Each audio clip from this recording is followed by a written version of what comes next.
welcome to the show. Great to have you with us. Time to discuss Mother Africa. And tonight we have a panel session focusing on women in business with some powerful women sharing their views.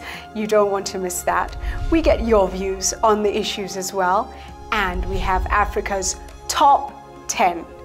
You're watching the Africa Leadership Dialogues. I'm Julie Gichuru.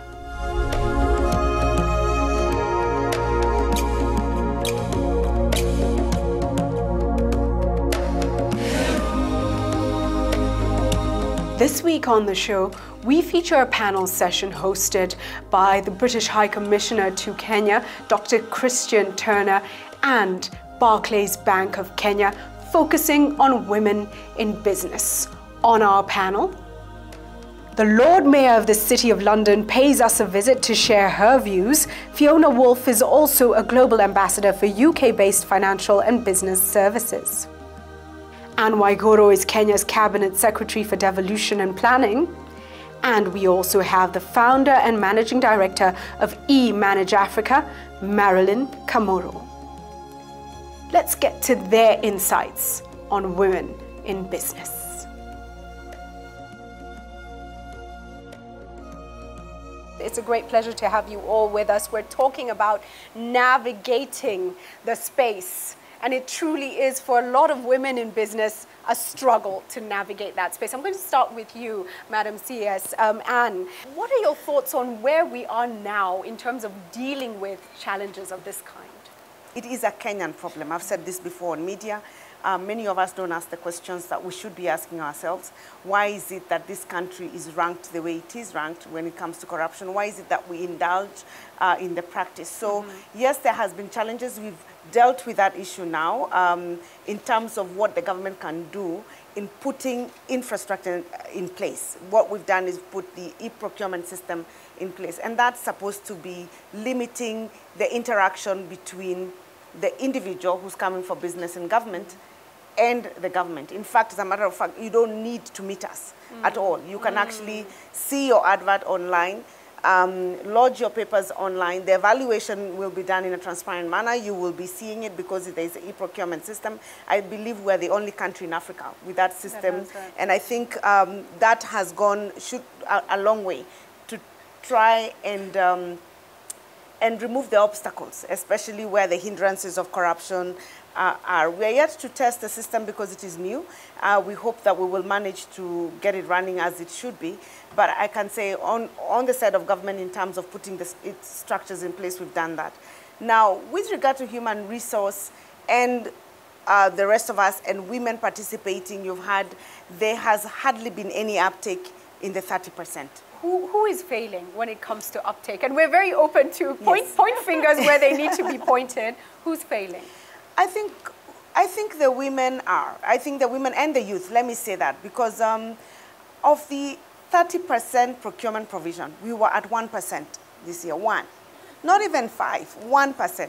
When I looked at those statistics, I didn't know what to do because we pushed so hard to get that provision as a policy. We pushed for it to become a law. Now, all the men are challenging the provision because there's hardly any uptake. So I think we haven't been bold enough. I think many of us assume it's going to be difficult, so we don't do it. I think many of us try to get our certificate for ACPOA. If you don't get it the first time, you say, forget it. Yes. But I think that we need to be a little bit more aggressive to take that quota.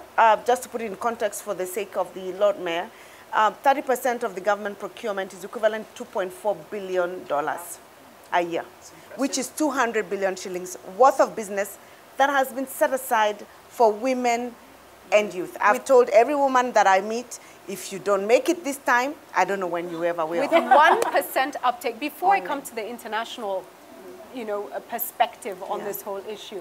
Let me come to the local businesswoman, because you're under fire here, Marilyn.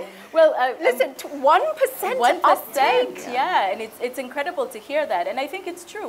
We have the law in place. It's now a law. We're waiting for presidential assent, but we're also going through the process of revising our public procurement law in line with the 5th schedule of the Constitution.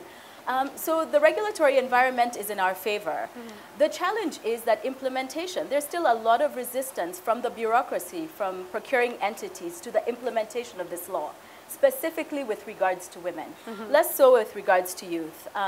And what we're finding is the categories. I remember we were at KCC and you gave us this great hashtag, Beyond Bush Clearing, because women had been designated to do all the bush clearing. That was the category for women. And, you know, and the CS was extremely supportive of our push to make sure that we did not have category restrictions for the 30%, but they persist. And so they keep us in stationery. I don't run a stationery business. No amount of stationery tenders is gonna make me run a stationery business. You know, I'm just not interested in that sector. So what we're finding is that there's bureaucratic resistance to the implementation. And because this has been the first year, so frankly, we should have expected some growing pains. I don't think that that's necessarily bad. But that resistance is occurring in the best way that bureaucrats know how. It's paper, it's ridiculous little requirements. As the Kenya Association of Women Business Owners, we actually had to challenge a turnover restriction that they gave us. They said women businesses with more than 10 million annual turnover could not bid for government work. And we had to challenge that. So we've been fighting these little itty-bitty sort of obstacles that are being put in our way. And of course that doesn't come to your attention. And of course when the numbers show up at the end of the day, they're saying, listen, they're just not there. Yeah. Let's come now to the internet. And you can hear the hot discussion going on here and the issues that are being raised. What's your perspective? What have you seen that works well? And where do you think the greatest gaps lie for Africa? Well, I think one of the issues that you have to confront is that actually when you set these policies, you don't know what's out there. So if you think that women are only in stationery businesses, how many people in the audience are in stationery businesses? Well, there you go. No one.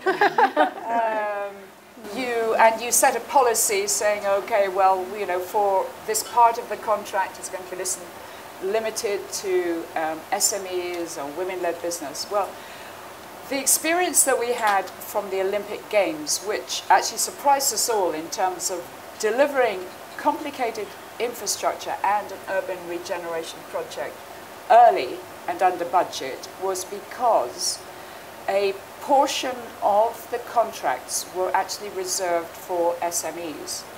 But before they did that, they went out to find out actually what was out there. They did some research and decided where actually there was sufficient SME resource to put into competition. But that was a really successful project. I mean, the other thing was that these SMEs brought to bear advanced technology, and this was advanced construction technology, which really saved a lot of money and actually made all the people more productive in the whole chain. So I think you need to do some research before you set a policy. I think in many countries, actually, you don't really know how to see or find women-led businesses. And oftentimes I'll sit at a dinner and they say, well, you know, admire you for being the second woman to be Lord Mayor, but you know, the trouble is there just aren't the women out there. So it goes back to what you were talking about before, about being visible, and about us who are old-timers actually standing up and being counted. Because you know the famous saying of Marilyn Albright, that there's a special place in hell for women who don't help other women. Yeah, you can use that one. So just looking at what you've seen that works well, so the research needs to be done. That's imperative. And also the question, are we doing particularly badly compared to Europe? I would imagine that even in many parts of the developed world, this remains a critical challenge.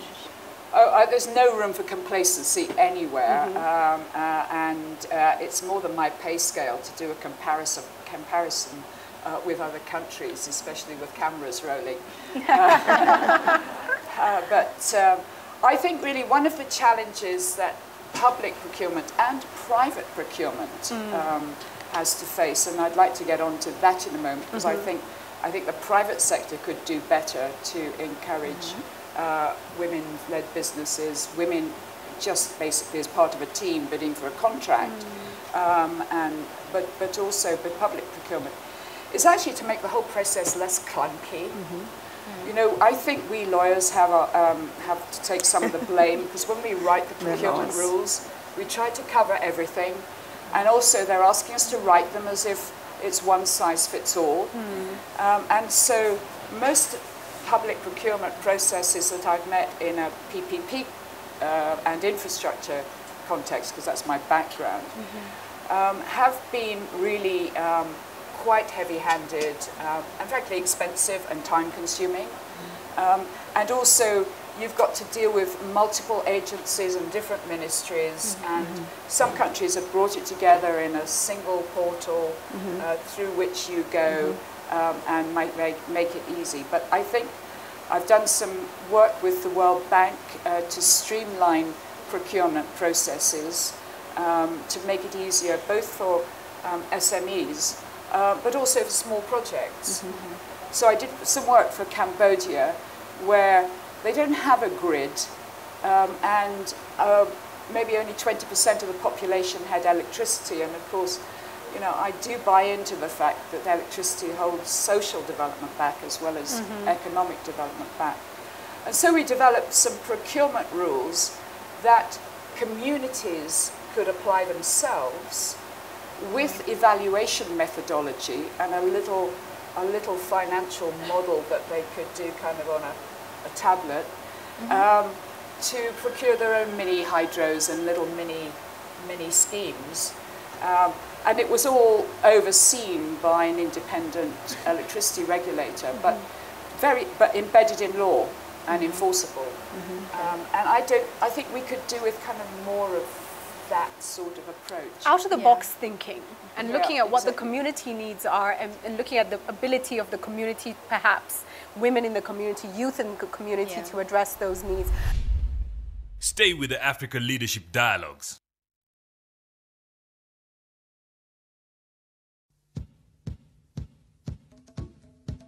I've been running my business for 5 years.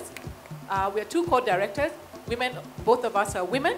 One of them is an ex-parastatal employee, so she understands the entire government procurement process. We have two full-time people whose focus is to comb through the newspaper, do tenders for government. We've been doing that for 5 years. This is a true story. We pay pre-qualification, we start the process from February. We pay for all those tenders. To date, we've not received one contract. This is after 5 years? 5 years.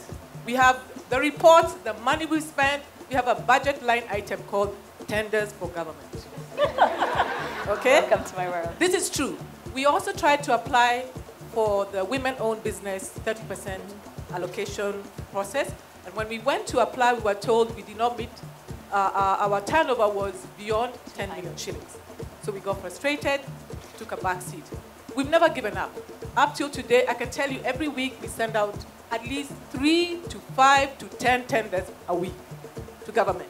But our main clients, and we service over 150 clients, are private sector and NGOs. I can't imagine that these companies are giving us business. We have repeat business all the time because we're incompetent. First of all, I think, Njoki, the only thing I should say is that I should commend you for your tenacity, that you have not given up, and I would urge you not to give up.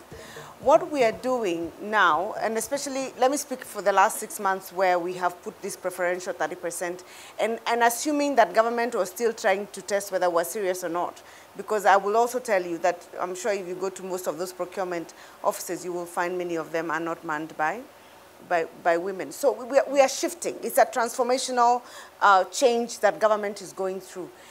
We have managed to put now a special quota for the 30% for women and youth.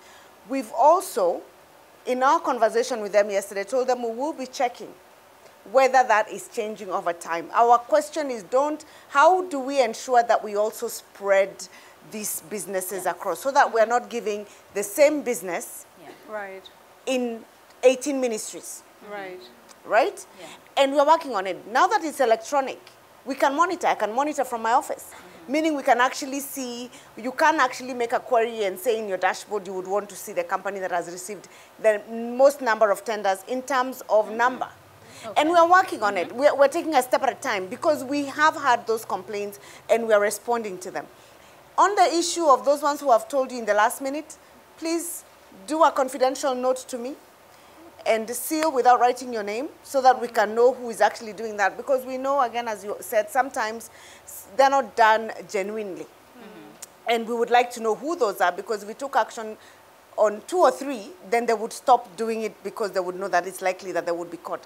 But in terms of the making it easier, the APO registration as well, we have just volunteered. I volunteered. Many people think that the registration of the certificate is done by my ministry. It's not. It's actually done by the National Treasury. But I have volunteered to give them a back office for the National Youth Service to clear the backlog for women registration to get certificates, just so that people stop asking me. And I told them, you see, it's your responsibility, but everybody's asking me when they meet me because they think it's my responsibility. So in the spirit of collective responsibility, I am giving you 10 young men and women who know ICT for you to train and for you to work with to clear your backlog. So we should be able to get your certificates out and let us know where you have interest and complaints, and we will actually take action on them. We will be looking to, we will be doing a major campaign in terms of both getting them here on a panel. You will be seeing that in a month or so. Procurement officers of certain ministries, and we'll call the people who are interested in doing business with those specific ministries to have this kind of conversation. Let them hear what we hear when we go out there and we're getting criticized about government policy. And we're doing that. Yeah. Lord Mayor, let me come to you. You've heard Jockey's frustration. And Jockey, you're so diplomatic. Oh, my goodness. Very well articulated, but clearly 5 years is a long time. What words of advice would you have for someone in her position?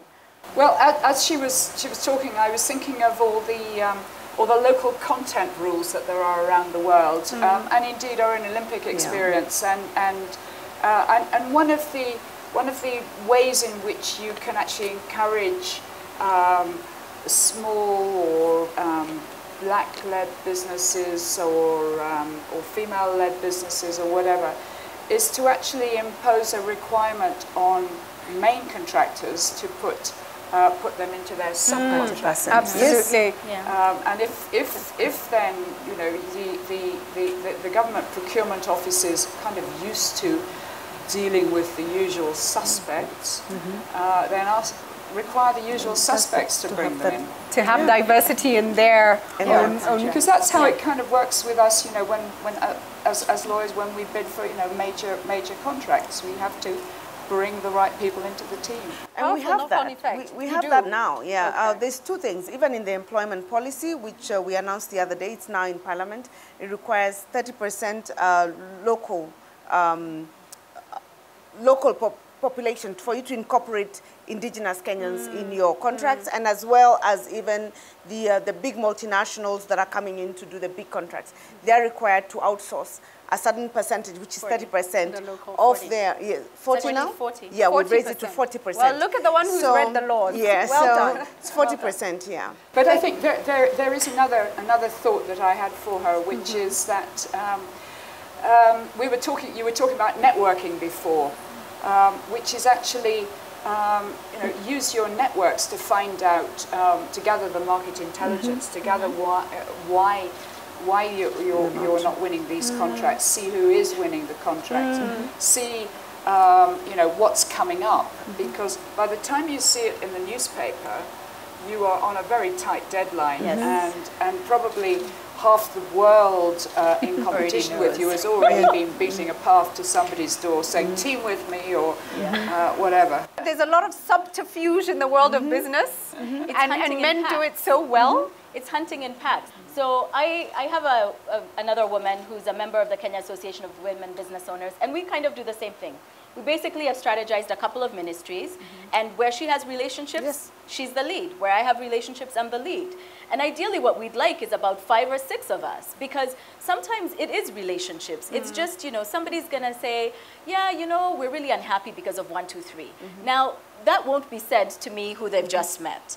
So we need to learn how to hunt in packs as women, and we need to be very deliberate about it and non-apologetic. It's not, sometimes I think people feel like they're somehow breaking the rules, and you also need to be able to say, one of your pack is stronger than you, so you need to let the business go.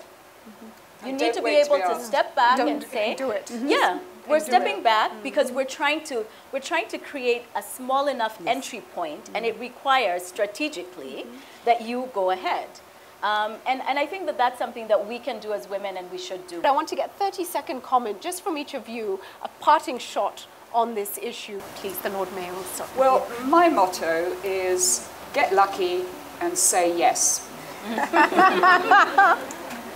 Behind getting lucky, there is a serious message that you can make your own luck.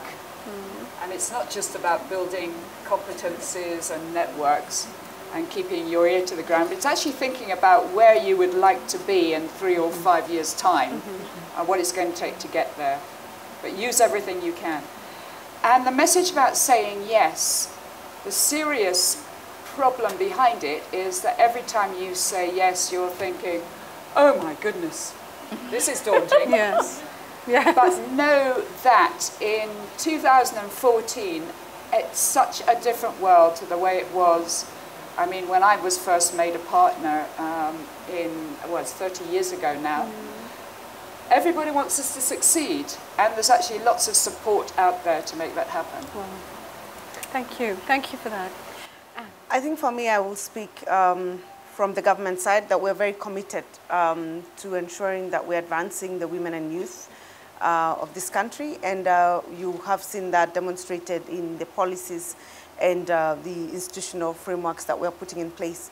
Having said that, I want you to know that for other programs other than the 30%, which we are hoping to increase the numbers this year, and we're going to be working together with you who are in business to ensure that the opportunities we're providing for the women of this country are actually taken up, not just so that we can empower you for the sake of it, but because we know that if we empower the women of this country, that this country is going to move to the middle income level. Because if you look at the numbers, if you look at how women are diligent in doing business, the ability to save, for example, all the challenges that we're facing in terms of financial savings and financial growth in this country, a lot of that for the middle and small enterprises will be addressed by investing in this cluster of people, the young people and the women. And so we urge you to take those opportunities. For those who think that maybe we are not communicating as much, for Wezo, for example, if I could just say in closing, we have disbursed already 4.3 billion. The demand for it exceeds the supply. And this disbursement is in every constituency. Before I came here, I was in Kibera.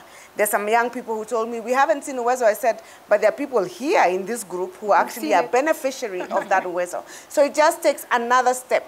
If you hear it's there, out there, find out what that means. What is it that is required of me? Take the step. Try 5 times like Njeri, 10 times if you have to. Don't give up. I don't think anyone starts a business the first time and it just thrives to become a multi-billion enterprise. So encouraging you to partner with government and working together, I think we will be able to achieve both our mutual objectives. Thank you so much. Please, Marilyn. Well, I definitely want to thank the government because this is leadership. And you're using a word that I'm hearing a lot more now. It's transformative, and it has the potential to be.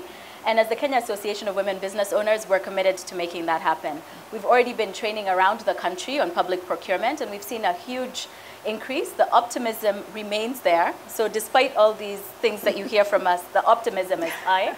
And we understand that this is the first year. And, you know, as you said, we're not giving up on government. We live here, we're Kenyans. Giving up on government is giving up on ourselves, and we're unwilling to do that. So I think you have our support as private sector and as women-owned businesses, because we want to make this a success. Both for ourselves, but also for our communities. For the young women and young people out there, I'll tell you, there's no nice way to say this. It's your job to go out and find your mentors. There's no other way. That's what we've all done. And I say that with the deepest compassion and with the deepest sympathy for what that means. It's writing lots of emails. It's getting good at writing. I read Google how to write an email to busy people. You know, when I need to write an email to the CEO of a very big company, I still do that. So you really need to go out of your way. And I guarantee you, once you do that, you will be amazed at the response. If I may speak for some of the women, what we're finding is a very lackadaisical, hey, can you help me? And I'm thinking, if I help you, I'm not going home to spend time with my 4-year-old. I'm not working on a contract that I need to work for my business. So show me you're worth my investment in time. So that's what you just need to show us. And once you show that, you're not going to have a shortage. So best of luck, and please do ask, right? Thank you. Stay with the Africa Leadership Dialogues.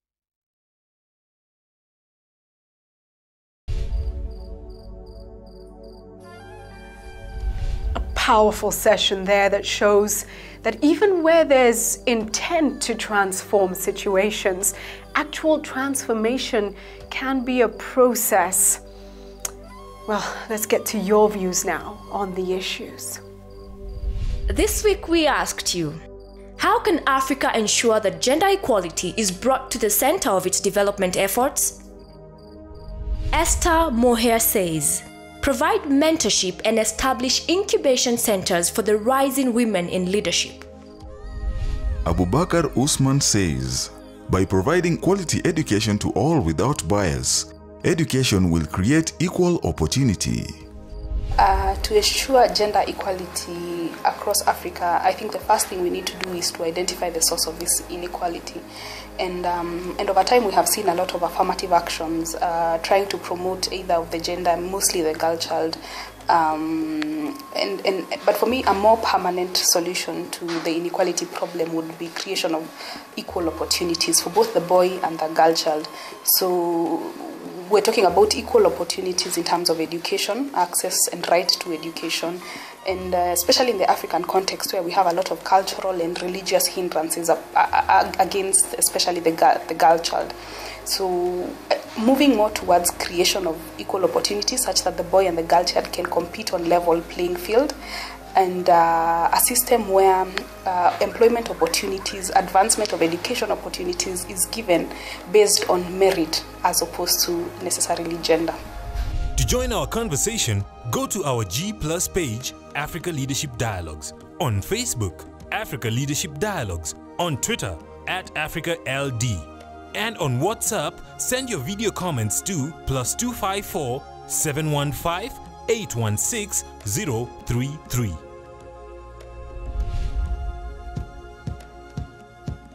And time now for Africa's Top 10.